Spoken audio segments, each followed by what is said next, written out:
Welcome to Neonatal Impedia, your trusted source for neonatal parent and provider information. Hi guys, and welcome to Neonatal Impedia. My name's Meredith, and I'm a neonatal nurse practitioner, and today I'm going to show you what equipment does your baby have? What equipment are we using in the NICU to take care of your baby? So first, I want to just show you, this is your baby's bed space. This is called a giraffe isolette. It is a radiant warmer, and it's also an isolette. So what it can do is it can heat your baby from up here. So if your baby is not able to be enclosed, it'll keep your baby warm.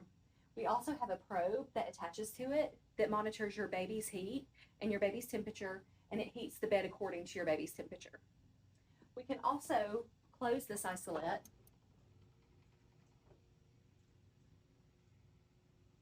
and it provides a more thermal neutral environment for your baby. We can add humidity to it if your baby's skin needs it, and the baby will be in a more humid environment. This is just showing what the set temperature is on the bed and what the air temp is. We can also change this to baby mode and say the baby, of course we don't have a temp probe attached, but it will give your baby's temperature here, and we can set the bed, or we can set the baby to what we want the baby to be, and the air temp will heat accordingly. And this is what the baby's air temp is. What we use and what the air temp is the air and the warmth inside the isolette. We use Celsius, so this is why it's not in Fahrenheit. It's a little bit harder to read. We can also use an air boost, and what that does, it recirculates the air really well. This is especially helpful with smaller babies, because when we open the isolette doors, we don't want the heat to release, because we want them to stay as warm as possible. And so when we put our hands in to take care of the baby, it recirculates the air and allows the baby to stay at a constant temperature, or a little bit better of a temperature than it would be as if we open these portholes without using the air boost. And then here's our humidity that we can turn on and off, and we can set it to whatever humidity we want.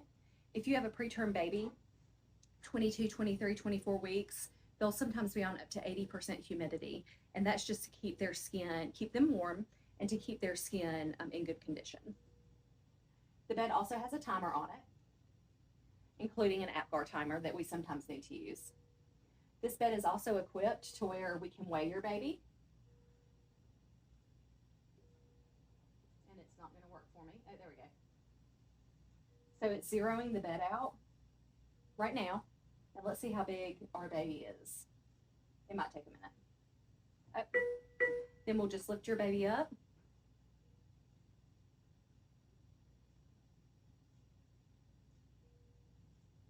And put your baby back down.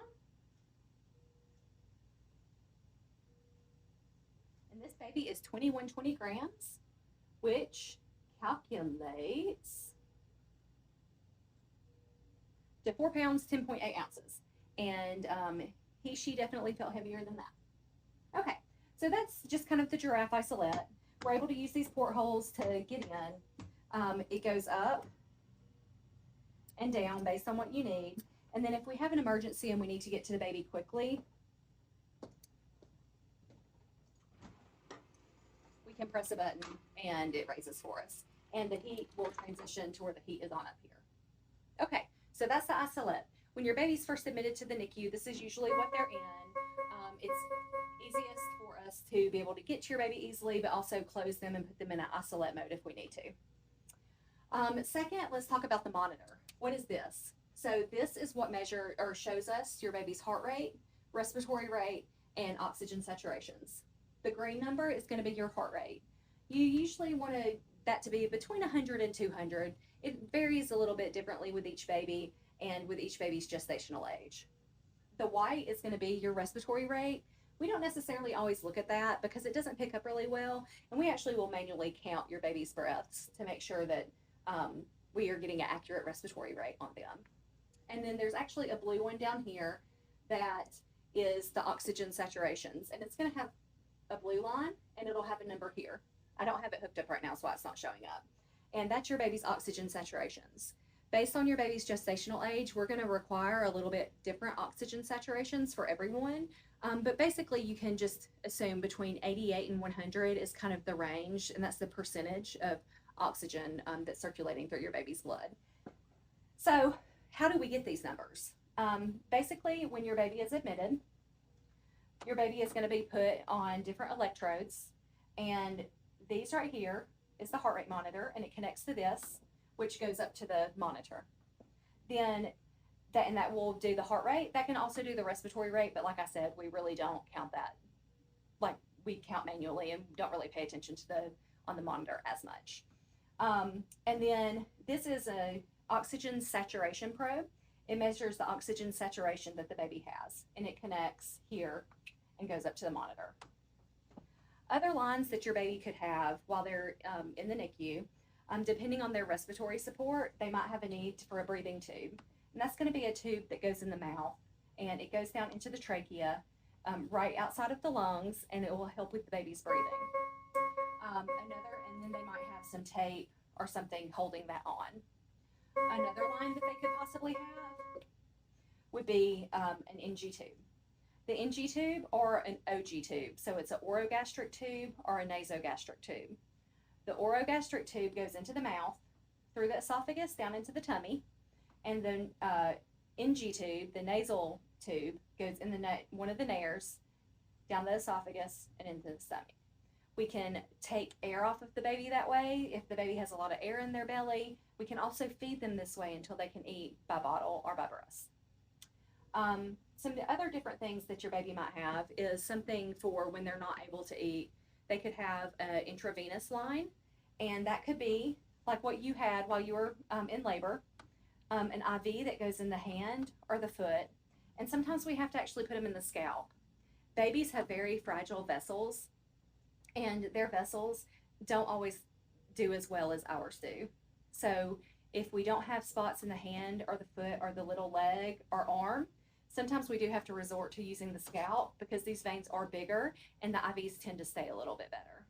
Even parents hate it, but it's necessary to take care of the baby. They could also have intravenous lines in the umbilical cord. So the umbilical cord has got 2 arteries and a vein. We are able to put a catheter in the vein, and that goes in and it threads in and it can go up right outside of the heart, and we can give IV fluids through it. Or it's considered a central line. It's put in sterilely by someone who is qualified to do it. The other one we can do is an arterial line, and we can put a catheter in one of the 2 arteries in the umbilical cord.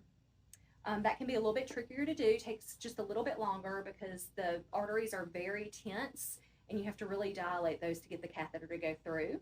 But it can go in right up outside of the heart, it threads through, goes outside of the heart, and what we're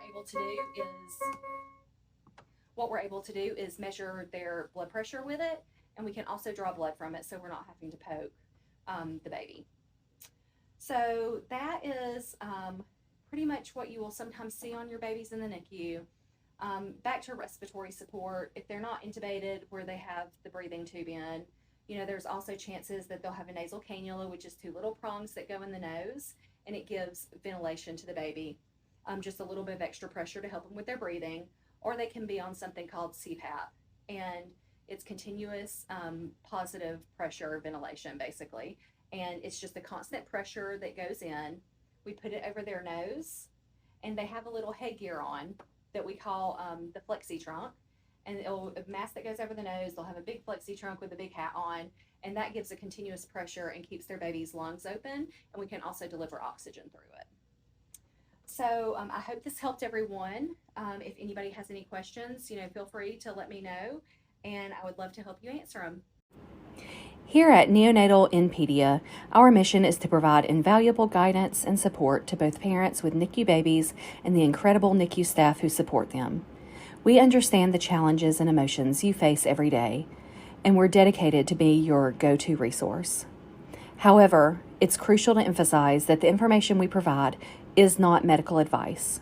While we strive to offer accurate and evidence-based insights, every baby and every situation is unique. Therefore, we strongly encourage you to consult with your healthcare provider for personalized guidance and recommendations tailored to your specific circumstance.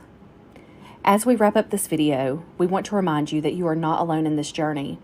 We are here to empower you with knowledge, offer comfort, and foster a sense of community. Together, we can navigate the complexities of neonatal care, and together we can provide the best possible care for these precious little ones. Please remember to like, subscribe, and hit that notification bell so you won't miss any of our future content. Your engagement fuels our commitment to create more videos that matter. Thank you again for joining us on Neonatal Inpedia, and we look forward to being a part of your ongoing journey. Until next time, take care, stay strong, and know that you are making a world of difference in the life of your NICU baby.